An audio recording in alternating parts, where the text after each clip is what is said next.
Our next presentation is from Professor Damya Laoui. She is a researcher at the VUB and VIB. There, she and her team were able to develop a personalized vaccine. This vaccine can prevent cancer metastases or cancer recurrences. Enjoy this very interesting presentation. Hi. First of all, I would like to thank the RC Academy for organizing these meetings and also for inviting me as a speaker. Today we will talk about cancer. And actually, did you know that 90% of the people dying from cancer, they don't die from the first tumor they get. Actually, they die from when their tumor cell spreads to other parts of the body, which we call metastases, or from tumor relapse, so when the tumor comes back after some time. So that is exactly what my lab wants to tackle, but therefore we first need to know how a tumor works, what cancer is. So actually cancer starts with the cells of your own body, such as the cells in your breast. And these cells can become cancer cells because they can, because of mutations. So you can have your cells being mutated because of virus infections, UV light from the sun, tobacco smoke. And the main difference between a cancer cell and a normal cell is that a cancer cell can continuously proliferate. So they will multiply and they will continue to multiply until you get a tumor. And so against these tumors, there are a lot of therapies that exist that are specifically targeting these proliferating cells, such as chemo and radiotherapy. So they work quite well. They can really kill off your cancer cells, but there are issues with this therapy. First of all, your cancer cells are not the only cells in your body that are multiplying. Like, you know, when you take chemotherapy, your hair might fall off because your keratinocytes, so the cells of your hair, also multiply. You also feel quite sick when you get these treatments because you also have a lot of cells in your intestines that are always multiplying. So you're also attacking other parts of your body with chemo and radio. And another issue is that actually a tumor doesn't really look like this. A tumor is not just a mass of, cancer cells packed together. A tumor is much more complex, and you should think about the tumor like a little small organ that generates into your body. An organ which has these cancer cells, but which also has blood vessels. And these blood vessels are needed so that your cancer cells receive oxygen and nutrients so that they can survive. And you also have a lot of other cell types, a lot of cells of your immune system that are actually there to kill off these cancer cells. So what's the main function of your immune system? Well, your immune system has actually three main functions. The first one is to recognize the enemy. So here, your cells, your immune system needs to recognize your cancer cells. The second function of the immune system is to kill the enemy, so killing the cancer cells.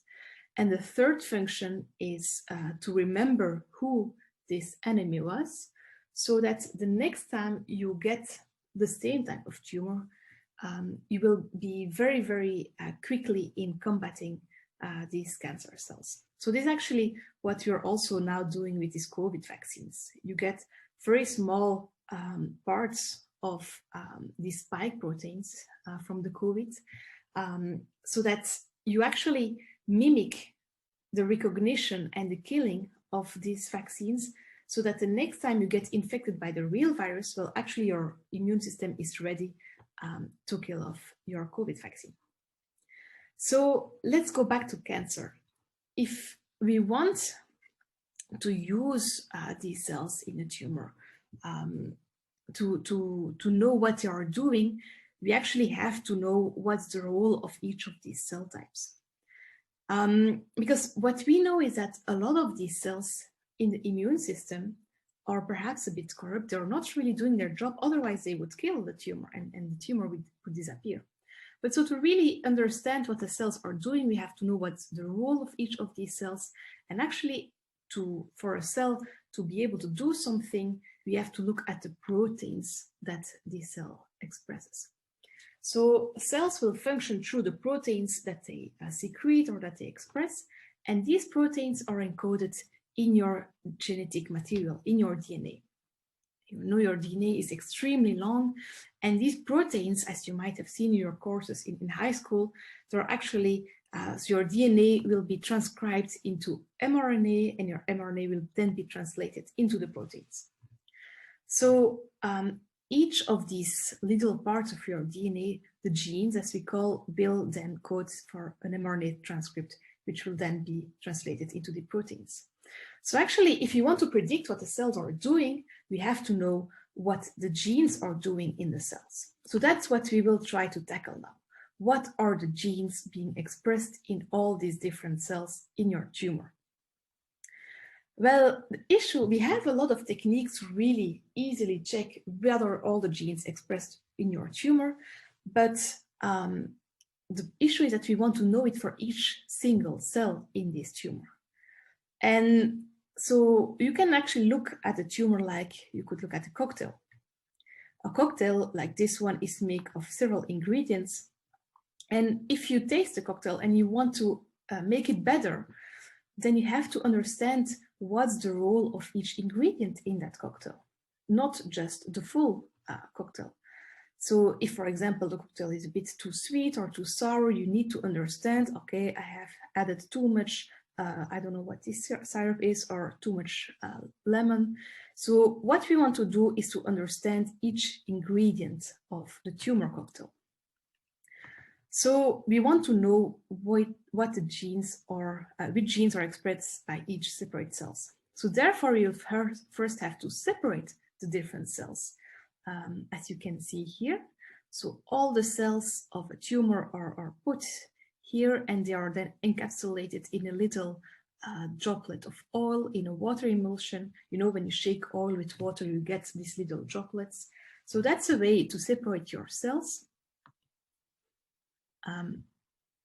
And what we will then do, so we put every of the single cell in a droplet. We will also put a barcode so that we can recognize these cells afterwards. And what we will do in so we have a lot of little droplets in which we have always one single cell with a barcode. Well, we will break down these cells and we will amplify the genes. And so at the end, we will have a lot of different genes, a lot of different barcoded genes. And so we will exactly know, okay, this gene comes from this cell. So what we then will do with all this information, we'll use some bioinformatics, and this will allow us to cluster the separate ingredients. So we will cluster them together. We will know, okay, we had like 2 parts of Cointreau, 5 parts of lemon in this cocktail. And if you look well, they separate also according to their functions, to the characteristics. So what gives you alcohol is more on top. What gives you vitamins is more on the bottom. So this is very sweet in taste. This is less sweet in taste. So you can really, using bioinformatics, cluster different types of cells, different ingredients of the tumor according to their function in the tumor. And when we do this with a tumor, this is actually what we get. So this is done with a lung tumor. So you will be able to cluster separate types of cells together according to their function. And so when we analyze this type of data, we can really know what is each cell doing in the tumor and what's their function. To make it a bit easier to understand, I will use some cartoons. And so what we saw is that in your cells, you have the general dendritic cells. So this is the cell that is responsible for the first function of your immune system in recognizing the enemy. So these are really good in recognition. Then you also have cells that we call T cells, and these are really good in killing, you know, the second function, the killing effect. So these cells, we call them T cell soldiers. And so how do these cells work together in the tumor microenvironment? Well, actually, if you have a cancer cell here, this can be broken down, and your dendritic cell, so the general dendritic, the one that is very good in recognizing, he will be able to take little parts of this cancer cell. You know, he recognizes like this little part is the enemy. He recognizes this, but then he also takes it with him. And what he then needs to do is to show this to the soldiers so that the soldiers know which types of weapons they have to take, who is the enemy here. So the dendritic cell takes this little piece of information, which we call it the tumor antigen, to the draining lymph nodes. That's actually a bit like the headquarters of this immune army. And in these lymph nodes, in the headquarters, the dendritic cells, the general dendritic cells, they will present the piece of the tumor to the soldiers, to the T cells. And they will say like, hey guys, this is the enemy. You have to take weapons and specifically kill this enemy. And so these soldiers, the T cells, they will multiply until you have a T cell army that can specifically kill the cancer cells. And you know, the generation of such an army is something that you probably all know, because you know, when you are a little bit sick, for example, you have a pharyngitis, well, you will have your, you will have your lymph nodes that get swollen here. Well, actually, you get a lot of T cell soldiers that are ready to kill like the bacteria or viruses that is causing this throat infection. So once your T cell soldiers are ready in your lymph nodes, they will go back to the tumor spot through the blood vessels. And there, once they are back in the tumor, they will start to kill the cancer cells. And so this cycle goes on and on and on until your tumor is eradicated, until it's gone. So it might be that some of you might have a little tumor or have a little tumor yesterday, but you never knew about it, and you will never know because your immune system was able to take care of it and to fully clean it away. But sometimes people get really sick and people die. So there are some issues in this cycle and it's not always working well. So one of the issues is that sometimes your T cells, the soldiers, are not functioning well. Another issue is that perhaps sometimes you have T cells that do function well, but they are suppressed in their environment. So they can't kill. Someone is hampering their killing effect. And another issue is that sometimes the cancer cells are not well recognized. So to help out, to find solutions to this issue, we will do something which is called immunotherapy. And this actually just means boost your own immune system to fight cancer. So what can we do to tackle the first issue? The T cells that cannot kill the cells. Well, we first have to understand what's happening there. And what we know is that the cancer cells, they can sometimes express something which is called PDL ligand, and the T cells express something which is called PD-1. So what's important to realize here is that these T cells, they don't have to go in overdrive in general in your body. Because if they go in overdrive, they might cause a lot of harm in your body. So they have certain breaks. And the cancer cells, they know that. And what they will do is that they will activate the brakes of the T cells. So the T cells think, okay, war is over. I don't have to kill anyone anymore. And so by binding on these brakes, the T cells will not kill anymore.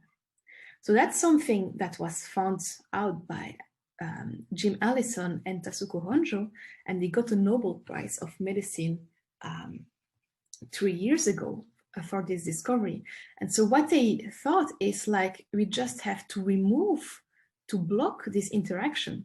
So let's make some antibodies that specifically recognize these molecules so that the cancer cells cannot bind on anymore, the brakes are not activated, and the T cells can still kill the cancer cells. So that's what we call immune checkpoint blockade therapy.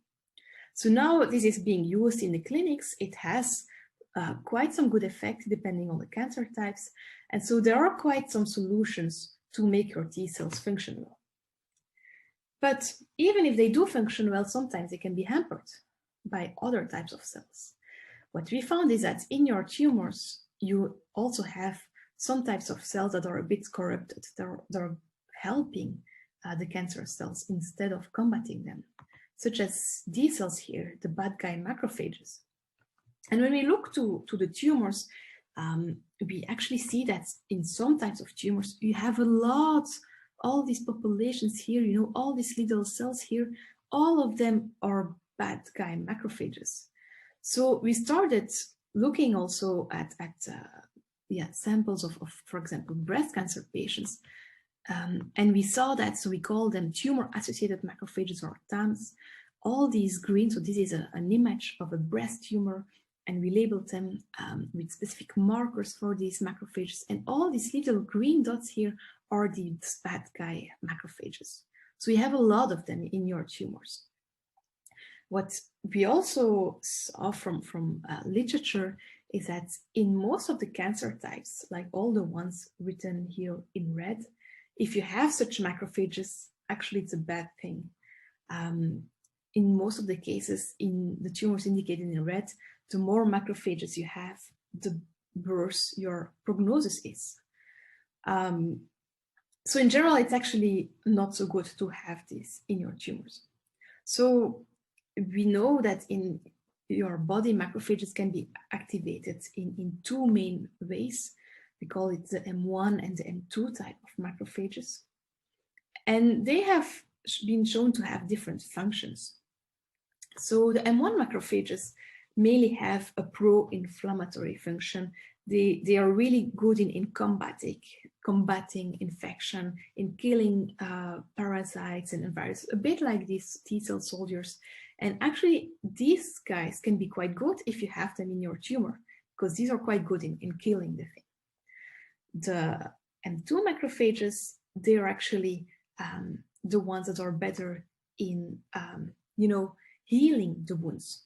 So it's really important to have both of them in general, because, for example, if you have a wound and you get a bacterial infection in your wound, you need these first M1 macrophages to kill all the bacteria in your wound. But then you also, after the bacteria is killed, you need M2 macrophages to clean, the wound, to make sure that it will heal, that you have new blood vessels being formed again, that you have a nice skin again. But if these guys, the cleaners and the healers, are in your tumor, they will actually make sure that your tumor is healed again and that you again have a bigger tumor. So these are not the ones that you want to have in your tumor. So, now I really showed the two extremes, like the good and the bad ones. So you have to realize in immunology, there is not like a black and white thing. It's probably the ones that we find in tumors or somewhere in between. But so we looked at these macrophages in depth, and we saw that they had different functions in our tumors. So first of all, these macrophages, they were suppressing the T cell soldiers. So they were making sure that the soldiers were not able to kill the cancer cells. Secondly, these macrophages, they were able to secrete some factors to generate new blood vessels. So this is something that we call angiogenesis. So it's actually helping new blood vessels to be formed. So this is a bad thing, because first of all, the cancer cells will get more oxygen and more nutrients, so they will survive better. But actually, these blood vessels, the new blood vessels, are generated so quickly that they're full of little holes, because, they didn't take the time to make nice blood vessels. They just fastly made these blood vessels, which are full of holes. And what is happening then is that the cancer cells, they realize this, and they will take advantage of these badly shaped blood vessels. They will jump in these blood vessels, and they will actually go to other spots in your body using these blood vessels, a bit like highways. And that's what we call metastases. And that's the bad thing, because then the cancer cells go from your first tumor, for example, from this tumor in the lung to other spots in your body. like the brain, the liver, other spots everywhere in the body they can go. And that's actually where your patient will die. So we have to stop these macrophages, right? So we did a lot of experiments there, and what we found in the lab is that in tumors you have these two types of macrophages. Remember these M1 macrophages that are good in killing, these are quite good, you want to have them, and these M2 macrophages, which are the healers, they heal the tumors, you don't want to have them. And what we found is that actually they come from the same parental cell, which is called a monocyte. So we have to eliminate these macrophages, or at least we have to know which type of tumors have these macrophages. So we did a lot of experiments and we found that they look a bit different, so we can recognize them. So yeah, these are the ones that we want to kill, or we want to convert them to the good ones, because macrophages are a bit plastic. Sometimes you can manipulate them to become something else. So we looked at them and we saw that these M2 macrophages, the bad ones, they were expressing some markers on their surface. And one of these markers is called MMR. And what we did is that we generated little molecules, which we call nanobodies, that could bind on MMR, so that could specifically bind on these bad macrophages. And we could couple them with radioactivity to visualize them. So when we injected these molecules, so these MMR binding nanobodies coupled to radioactivity, these molecules were only binding on these M2 macrophages. So this is nice because this can show you how many of these bad macrophages are present in a tumor. And I have such an image of a mouse. So this is a mouse bearing a tumor here. And you see that there is a nice image of the macrophages that are enlightened. So this mouse has a lot of these M2 macrophages. This is also something that we now can use in the clinic to really understand, okay, this person has a lot of these bad macrophages. So maybe we should first get rid of the macrophages before we give immune checkpoint blockade therapy, you know, the therapy to make the T cells stronger. Because even if you make the T cells stronger, these macrophages might hamper them. So we have to also have techniques to get rid of them. And so what one of my PhD students found is that, you know, she wanted to know why is this parental cell becoming the bad one or the good one? And she found that there is a signaling molecule which is called CSF1R that is responsible for you know, the viability of these cells and also for the viability of mainly these cells. And so if you have this signaling cascade being active, the monocytes, so the precursors, will become the bad type of macrophages. So we thought maybe we can block this receptor using an antibody that binds on this receptor, and that's what she did. She blocked this receptor, and then actually the nice thing what she found is that these macrophages were not generated anymore. These cells were mainly becoming the good macrophages. So that's also something which is now in clinical trial. So that's quite nice because this means that now we also have techniques, first of all, to see if when you have a lot of these suppressive cells in your tumor, but we can also make sure that you can, you know, deplete, you can kill these bad macrophages. So a third question we were working on was whether these general dendritic cells are good in recognizing the cancer cells.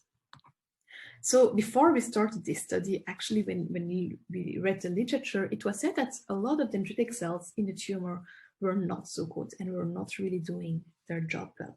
It was said that these dendritic cells were not able to take up, you know, these pieces of tumors very well, and could also not transport them well to the lymph nodes, you know, the headquarters. So therefore, you would also not having your soldiers being able to kill the cancer cells. So we looked at it, and what we found is that actually there was not one type of dendritic cell. there were 3 types of dendritic cells, at least 3 types in your tumor. And we gave them some names, and we really wanted to know what are these different types of dendritic cells doing in the tumor. So we checked, okay, who can recognize the cancer cell? Well, actually, the 3 of them were quite good in doing that.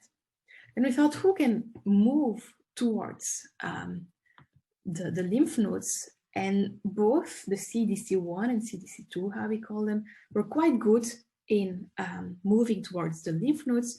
The one which is called MODC was quite bad in doing that. But then we also checked, if you have these dendritic cells that move to the lymph nodes, who is good in presenting, you know, the piece of tumor to the T cell soldiers? Well, again, these CDC1 and CDC2 were quite good in doing it, but these MODC were super bad. And on top of that, they were actually able to suppress the T cells so that the T cells would not be able to kill the cancer cells. So actually these ones, the MODC, were behaving a little bit like the bad guy macrophages. And these ones were also responsible, together with the macrophages, for the suppression of the T cell soldiers. But the good news is that we have 2 types of dendritic cells that are present in your tumor and that are having very good functionality. They are quite good in recognizing your tumors. When we looked again at our, you know, what we call the single cell sequencing, we found them back. They are not so in big numbers, but they are there. And we looked at a lot of different tumor types in mouse tumors. We saw that these good types of dendritic cells and the black ones and the gray ones, they are present in small numbers, but they are there in a lot of lung cancers, in colon cancer, in skin cancer, in breast cancer. We also looked to patients' tumors, and we also found them back in lung cancer, colon cancer. So actually, these good dendritic cells, we find them back in nearly all, actually in all tumor types that we studied. So we thought maybe we can use these cells, you know, as a therapy. So that's what we tried. This is actually the control experiment. If you inject tumor cells in a mouse, well, you will have a tumor growing on the mouse. But what if you would use these dendritic cells that come from the tumor?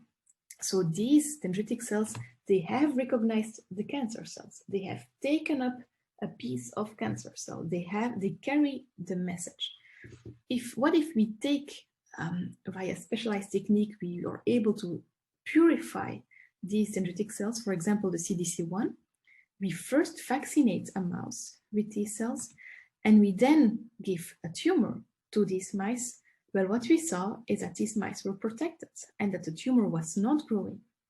And we checked on what was happening, and we saw this works really well in melanoma and skin cancer. And we saw that actually there were much more of these T cell soldiers present. So that was really nice. And we thought, we also had this other type of dendritic cell, the CDC2. Perhaps this also works with this type of cell. We did the same experiment. And there also, the CDC2 was protective. The tumor was not growing anymore. And we thought, okay, let's see what is happening there. And we saw that this is actually working mainly in lung cancer. And what we found there is that these bad macrophages were gone. So they have a different function. They are both good, but they work in a different way. And our next goal is actually to implement this also in the clinic. So what would be the goal is that if you have a patient, for example, this guy with a lung tumor here, the tumor would be resected by the surgeon, which is also happening now. The surgeon is removing the tumor. From this tumor, we would purify the good type of dendritic cell. So this dendritic cell knows the information about this cancer. And we would re-inject this as a personalized therapy in the same patient.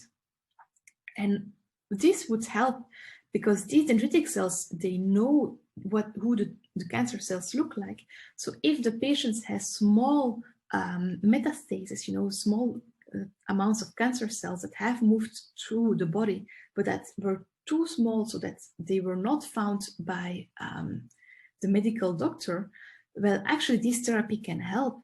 And moreover, these dendritic cells, they can generate a memory response so that these patients after 5 or 10 years will not relapse and will not die from cancer. So that's actually what we want to bring in the clinic as a next clinical trial.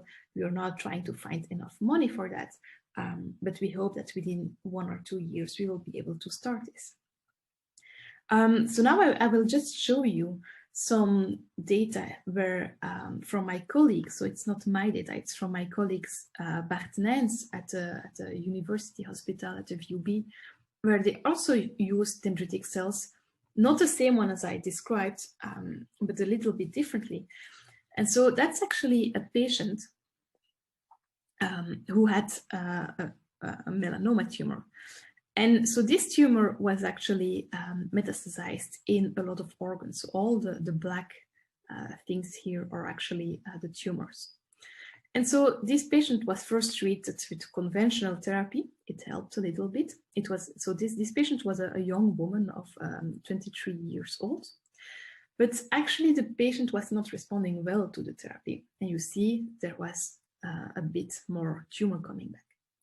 And so this patient was then treated with dendritic cells that were a bit manipulated, and also with immune checkpoint blockade therapy, you know, to make sure that the T-cell soldiers were doing their job. And in the beginning, there was not so much hope. You see that the patient was really not responding, and yeah, the tumor grew and grew. But actually, these types of therapy, sometimes they can take time. And what you have to realize is that this patient is a quite young woman. And so she was constantly asking she was in a stable relationship to Dr. Bart Nijns. So do you think I can have kids? Because actually, you know, so here, this was already 2 years later. So she was 25. She wanted to have kids like a lot of young women do. And he answered something like, well, you should wait to be stable because you're not sure how it's working. What he probably should have said is, you will probably die. But they continued with the therapy. And this is a bit like what we call the wonders of immunotherapy. The patient turned out to respond to the therapy, and finally the tumor was gone. So a bit later on, this is a picture that Bart Nijns sent me with a little baby. So that's the MD, Bart Nijns, with a little baby of this girl who is now very well. And so this was a bit an exception. What we want to do now is to make sure that this can happen, that these treatments work in all patients. And so I will thank the people who helped me with the science that I showed you. So these are the people with who I worked in the past. I was by then always hoping that my people working with me were looking a bit more like this. But we are actually reaching that goal. So this is actually the new picture of my team. So we were unable in the COVID times, you know, to make a good team picture. So one of the people in my lab, Ayla, made this drawing. And so that's what my team is looking like now. So I know that I was invited also because I got sometimes in the news because I got a lot of prizes. A lot of boys also get these prizes. Usually they don't go so much in the news because of that. One of the reasons is because by now, unfortunately, there are still not a lot of women leading science. Because if you think, I mean, if I ask my kids, like, what do you think if you think about a professor, usually they show me these types of drawings.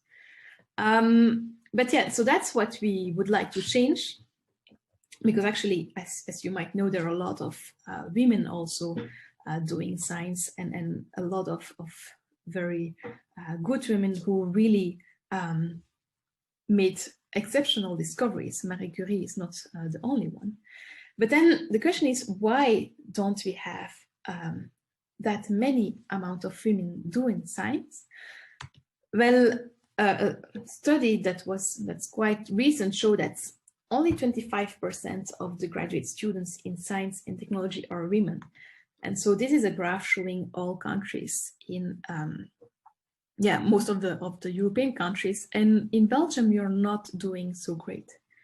So the question is, why don't we have so many women doing science?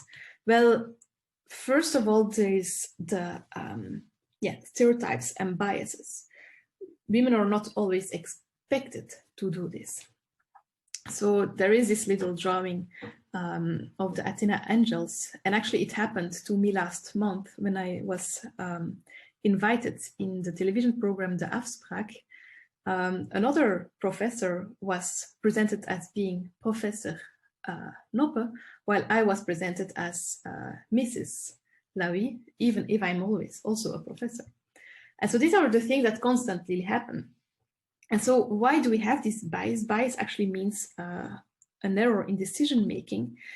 And you have these stereotypes that are there. These actually function as cognitive shortcuts which lead to biases, and they come from our surroundings. So they come from our culture, our family, the media, what we look at television programs and so on, and just from our experience. So because we have the impression that, for example, if you look at movies, that most of the professors are always, or the scientists are always, let's say, old, ugly, white men, that this should be the case, well, that's actually what generates these stereotypes. And these stereotypes are also giving a disadvantage to women for being hired. So, for example, when the gender is known, well, the evaluator will be biased. And so we saw that if you look at studies checking the competence or mentoring of students, well, male students will score better if the gender is known. And the evaluator will be biased, but also when the evaluator is a woman, women also are biased by these stereotypes. And this can be very dangerous. And it can be so dangerous that it can actually be deadly. To give you a funny example here, this paper came out in the journal PNAS. So they found that female hurricanes are deadlier than male hurricanes. So obviously this is not true.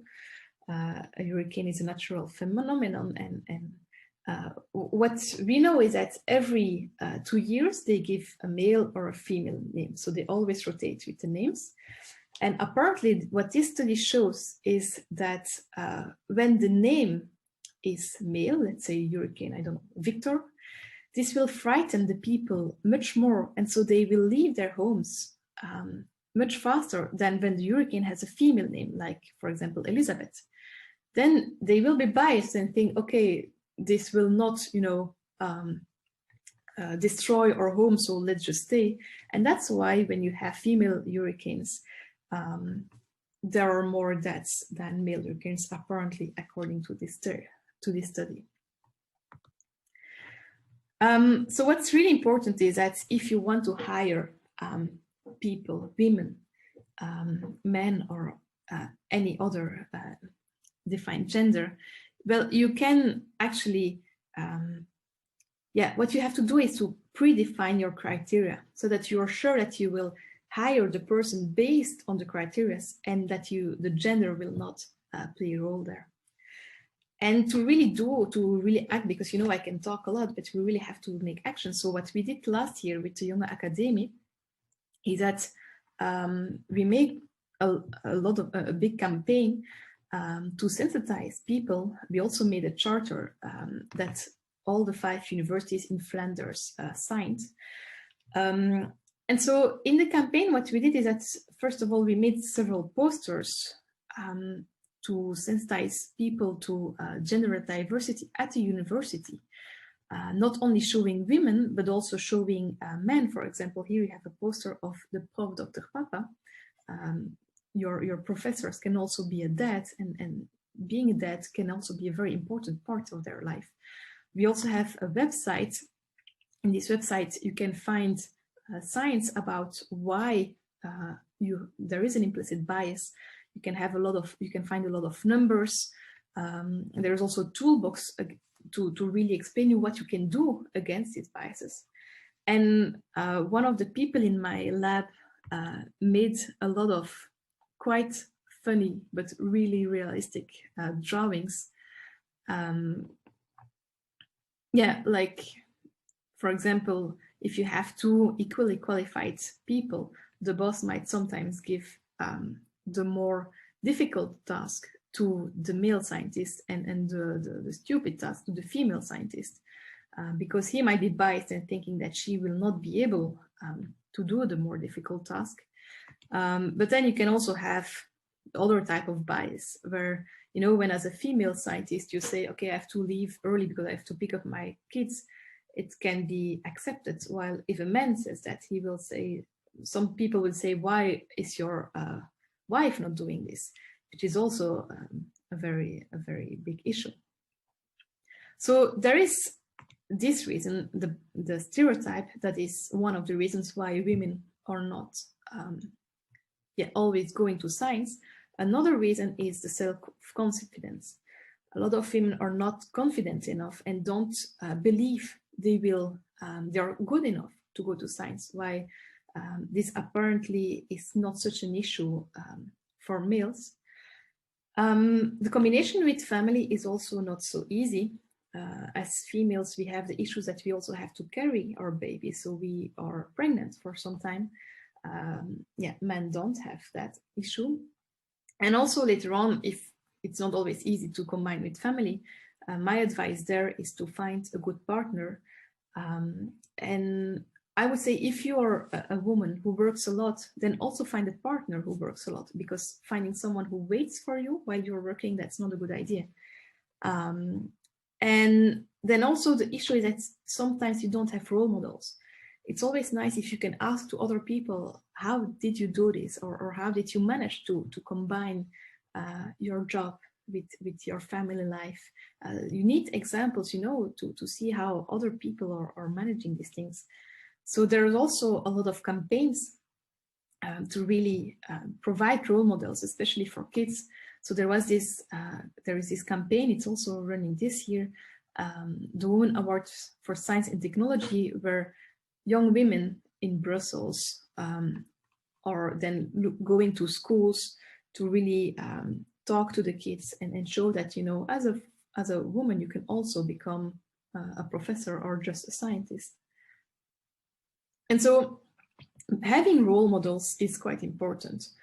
So what you could do as a small exercise is think about which person is inspiring you, and think about, like, why is this person inspiring you? What are like the qualities about this person that you admire? And then think a bit about yourself, because maybe you already have a lot of these qualities by yourself, and probably you can also be a role model for other people. A lot of boys and girls don't realize that they're already a role model for a lot of people in their environment, being it a little sister or a little brother or just a friend. And so sometimes you just have to realize, what is my role? For who am I a role model? So that's also an exercise that I did. So I looked like, who are my role models? So my role models, for example, I have Prof. Mohamed Lamkamfi here, who is a group leader in the University of Ghent. He's working on inflammasomes. It's super interesting. So this guy has a huge amount of very good papers. He also has 2 kids. He managed to combine it. He also has a wife who is also a scientist. So he's really the type of person that I admire. Evelyn Smith, she's wonderful. She's leading a big group in the University of Antwerp. She's also working on dendritic cells. And she's so strong. I really admire these people. And so I thought, okay, they are so nice. Maybe I also share some of the features with them.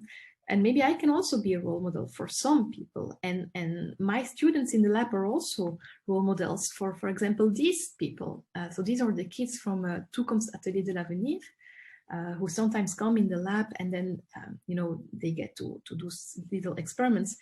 And then my students also realize that they help these people a lot, especially for the girls. You know, it's really nice that they see other young women doing science. So that's why I would like you all to do this effort and help also younger scientists to help these women out. So what we have to remember is that everything starts with an unbiased indication, and we really have to do a lot of efforts, because these are pictures that were taken by Hilde Janssens. And if you look at the t-shirts, you see that in the t-shirts for boys, you have like, I want to change the world, I want to see the world, you know, like exploring and so on.